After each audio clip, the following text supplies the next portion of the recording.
Нифига себе. Сокровище. Это был тайник браконьера.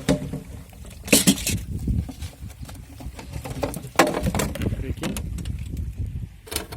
Что это было? Монет.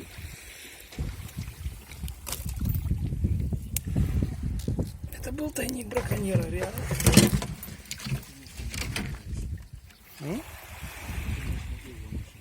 Чего?